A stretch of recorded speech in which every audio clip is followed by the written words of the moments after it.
All right, YouTube, we're going to be talking about handyman pricing. Now, it's kind of a crapshoot. I mean, you're going to get numbers from everybody, and if you're just starting out, the best way to do it, in my opinion, it's not the way I did it, but you know, you can just charge a hourly fee, and then whatever customers you get, you can just explain to them that's your hourly fee, and they can prove it yes or no. I go piece rate or by the job. So regardless of how long it takes me, I quote a job, and that's what the customer pays. Now, it's on me. It's on me to price a job correctly, and sometimes I do, and sometimes I don't. First year doing this, definitely did not. I did, lots of learning experiences. For instance, I think I charged when I first started out like $50 to remove and replace a garbage disposal, and I quickly realized that was not enough. So now, if you're to a customer, if you're watching this, you're like, oh, $50, he's only there for 20 minutes, swapping out a garbage. Yes, but you gotta realize if you're actually doing it legit, you're paying taxes, you got insurance, all that good stuff. So $50 is absolutely not enough. So that's why my minimum, I figured I have a set minimum, and it really is no matter what job it is, regardless of how far it is away from my house. Getting to the job, setting up, doing whatever job it is, tearing down. I mean, it's really going to take a minimum of 2 hours of your life. That's just, finding a place to park, setting up whatever you need to do, doing the work, talking to the customer. The customer always has questions about additional work, what else we do, etc., etc. So, I mean, most jobs I find always eat up at a minimum of 2 hours of my life. So my minimum is $149, which pays for 2 hours of my labor, and no matter what it is, minimum fee is $149. So, and I just set that this year, going forward this year. I did have a minimum of $75 last year, but that I found out that was definitely not enough. So handyman pricing is not ever set in stone.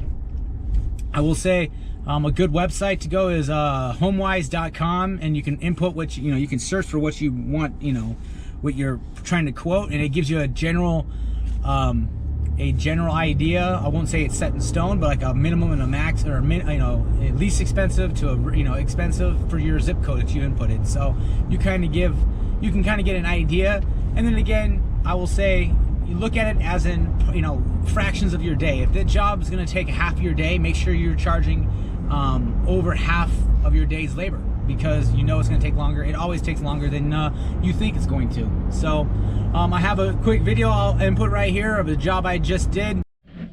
All right, here I'm on a job doing quarter round. So a couple things to consider is when I was quoting this job is where I can put my trailer to basically get as close as I can to the job site. Open up the garage, walk straight in. It's pretty much the entire first floor and a bathroom in the second floor as well.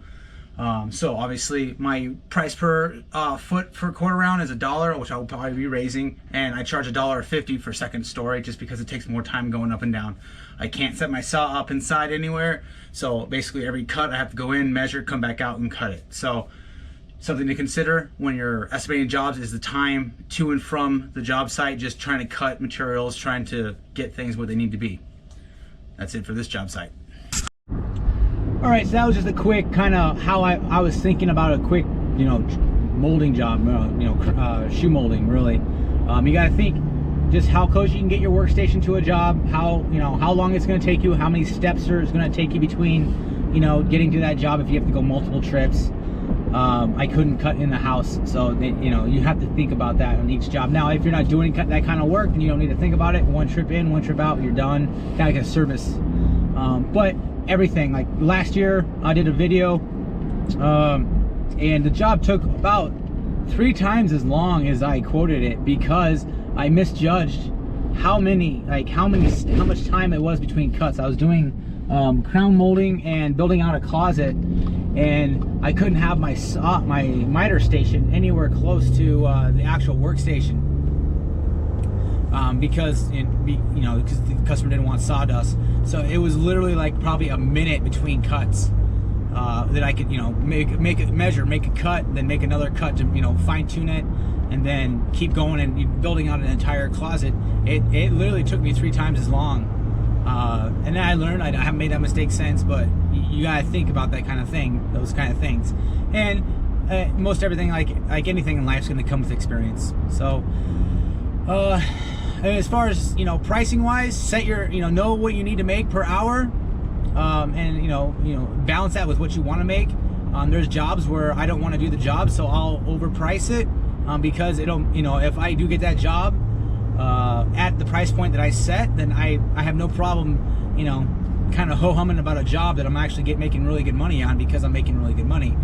But that's, again, that's piece rate slash, you know, by the job itself, not by hourly. Hourly is completely different. I have never worked, and I'll never work hourly for a customer. Time and materials. I've had customers ask me what my hourly rate is, and they offer me, you know, can you just do it for $15 an hour? I'll pay. It's like, no, absolutely not. So that's basically Handyman Pricing in a nutshell for now. I'm in the second year of this.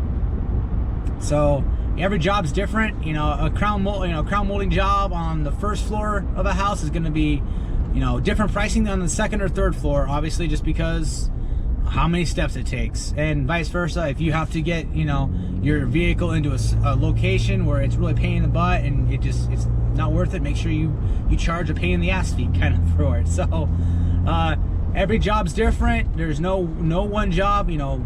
Garbage disposal on one job is never going to be the same on another job, because they have 1 1/4 instead of 1 1/2, or vice versa, or they didn't tell you that they want a, you know, a washing machine, you know, line ran. Every job's different. So I mean, in a nutshell, everything, it varies. That's why the pricing on if you ask 10 different, you know, handyman what their pricing is, you're going to get 10 different answers, because everybody's cost of doing business is different. Everybody's market is different. So, all right, that's it for this video. You guys like and subscribe. I'll see you on the next one, and watch out for a sneaky live video coming up here shortly with a tool giveaway. Just saying. So.